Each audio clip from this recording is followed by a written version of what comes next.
Corona মহামারী কালে Tripura TET teachers welfare association আজকে আপনাদের সবাইকে এখানে স্বাগত জানায়। আমি ত্রিপুরা টেট টিচার ওয়েলফেয়ার অ্যাসোসিয়েশনের রাজ্য সম্পাদক অজয় পাল, আমাদের সঙ্গে সভাপতি রাজেশ দত্ত এবং সাধারণ সম্পাদক সুরজিৎ দেবনাথ সহ আমাদের সদর জেলা কমিটির অঞ্জন দেবনাথ এবং আমাদের খোয়াই ডিস্ট্রিক্ট কমিটির সম্পাদক অমল দাস এখানে উপস্থিত আছেন, অমল শর্মা। তো আমরা আজকের এই সাংবাদিক সম্মেলনের মূল উদ্দেশ্য, আপনারা জানেন বিগত বিজেপি আইপিএফটি জোট সরকার প্রতিষ্ঠা হওয়ার পর প্রায় 2 বছর হলো।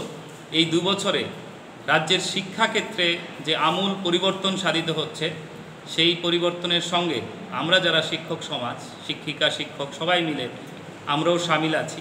তাই রাজ্য সরকারের এই সিদ্ধান্তগুলিকে, যেগুলি ছাত্রছাত্রী, অভিভাবক, শিক্ষক শিক্ষিকার হিতে হচ্ছে, তাকে স্বাগত জানাই এবং ধন্যবাদ জানানোর জন্যেই আজকের এই সাংবাদিক সম্মেলন।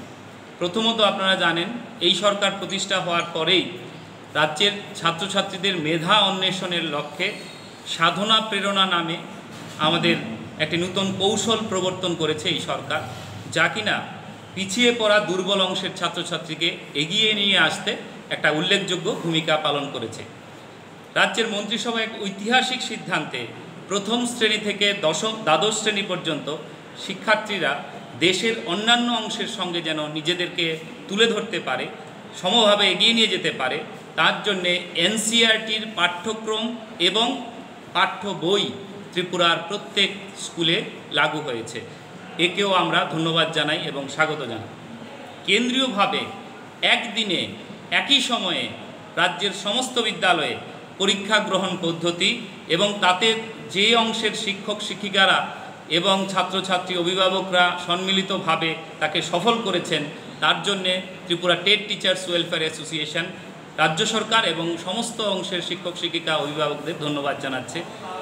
ত্রিপুরার বিভিন্ন গ্রাম প্রত্যন্ত অঞ্চলে এবং শহরে আপনারা জানেন এই সরকার প্রতিষ্ঠা লাভ করার পরে ইংরেজি মাধ্যম বিদ্যালয় প্রচুর সংখ্যায় সেখানে খোলা হয়েছে এবং বিশেষ করে কিছুদিন আগে রাজ্য সরকারের এক সিদ্ধান্তে আমরা লক্ষ্য করেছি 20টি ইংরেজি মাধ্যম বিদ্যালয়কে সিবিএসইতে কনভার্ট করা হয়েছে, যা এক ঐতিহাসিক সিদ্ধান্ত বলে আমরা মনে করি।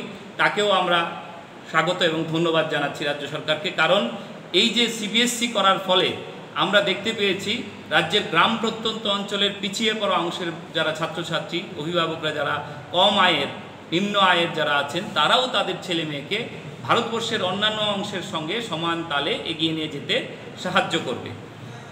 শিক্ষার্থীরা নিখুঁত মূল্যায়নের লক্ষ্যে ত্রিপুরার এম্পায়ার ইউ নামে একটা অ্যাপ চালু হয়েছে, যা সকল শিক্ষার্থীদের প্রাপ্ত স্কোরকে এক জায়গায় সংরক্ষণ করে রেখে ভবিষ্যতে তার পরিকল্পনা অনুযায়ী সহায়ক একটা ভূমিকা আজকে রাজ্য সরকারের এম্পায়ার ইউ যে অ্যাপ, সেটা একটা উল্লেখযোগ্য ভূমিকা পালন করেছে। তাকেও অ্যাসোসিয়েশন আমরা আশাবাদী আগামী দিনে শিক্ষা ব্যবস্থা খুব সুন্দর জায়গায় চলে যাচ্ছে।